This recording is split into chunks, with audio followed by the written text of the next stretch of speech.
મોરબી જિલ્લામાં મહાનગરપાલિકા બન્યા બાદ જે રીતે ગેરકાયદેસર બાંધકામો છે તે પણ આજે અડીખમ રીતે ચાલી રહ્યા છે। જે પ્રકારે દ્રશ્યો હું તમને દેખાડીશ, આ મહેન્દ્રનગર ગ્રામ પંચાયતની અંદર આવતા જે મિલન પાર્કના સોસાયટીના છે, જ્યાં મહાનગરપાલિકા દ્વારા અગાઉ નોટિસ છે તે નોટિસ ચીપકાવવામાં આવી છે, પરંતુ હજુ પણ કહી શકાય કે જે બિલ્ડરો છે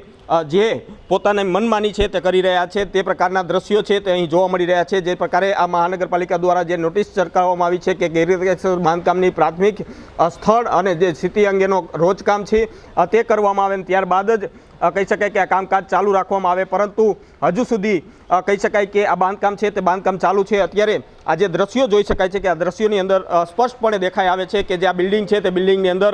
ગેરકાયદેસર રીતે બાંધકામ છે તે બાંધકામ કરવામાં આવી રહ્યું છે। જે પ્રકારે કહી શકીએ કે આ જે બિલ્ડરો છે તે બિલ્ડરો જે મહાનગરપાલિકા હોય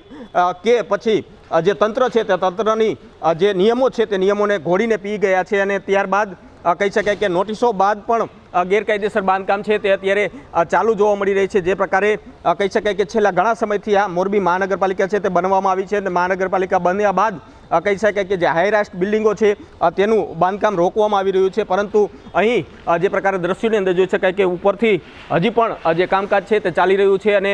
કહી શકાય કે જે રીતે મોરબીની અંદર જે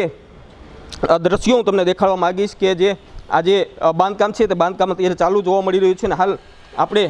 આ જે બિલ્ડિંગ છે તે બિલ્ડિંગની અંદર પણ જાશું કઈ રીતનું કામ છે તે કરવામાં આવી રહ્યું છે। જે રીતે ભૂકંપ ઝોન 4ની અંદર મોરબી છે તે આવી રહ્યું છે, અને ભૂકંપ ઝોન 4ની અંદર મોરબી આવવા છતાં પણ હજી પણ હાઈએસ્ટ બિલ્ડિંગ છે તે બનાવવાની કામગીરી છે તે અત્યારે જોવા મળી રહી છે। જે પ્રકારે કહી શકાય કે ભાજપ હોય, કોંગ્રેસ હોય કે આપના આ જે નેતાઓ હોય, કાર્યકર્તાઓ હોય, તે આ જે બાંધકામો છે તે બાંધકામો કરી રહ્યા છે, અને મોરબીની અંદર કહી શકાય કે જે તંત્રને જે નીતિ નિયમો બનાવવામાં આવ્યા છે તેને ક્યાંક ને ક્યાંક જે નેતાઓ છે તે નેતાઓ ઘોડીને પી ગયા છે, અને ત્યારબાદ કહી શકાય કે આ જે રીતના ગેરકાયદેસર બાંધકામો છે તે અત્યારે ખડકી દેવામાં આવ્યા છે। જે રીતે ભૂકંપ ઝોન 4ની અંદર જે પ્રકારના નીતિ નિયમો બનાવવામાં આવ્યા છે તે નીતિ નિયમોને ક્યાંક ને ક્યાંક ઘોડીને પી જતા આજે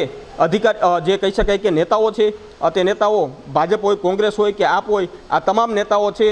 તે ગેરકાયદેસર બાંધકામ છે તે બાંધકામ કરી રહ્યા છે, અને તેને રોકવા માટે ક્યાંક ને ક્યાંક મહાનગરપાલિકાની ટીમ છે તે પીછેહટ કરી રહ્યો તેવા દ્રશ્યો છે તે સ્પષ્ટપણે અત્યારે જોવા મળી રહ્યા છે। નમસ્કાર।